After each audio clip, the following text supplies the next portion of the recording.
अच्छा जाने देना। तुमने सुना नहीं मैंने क्या कहा?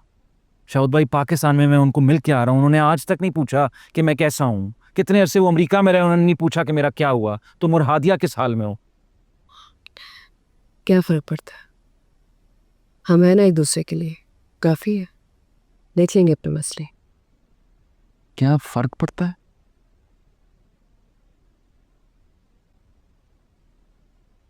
कुछ हुआ था? नहीं, कुछ नहीं। मलिका, मुझे सच सच बताओ क्या हुआ था। कुछ छुपाना मत मुझसे, प्लीज।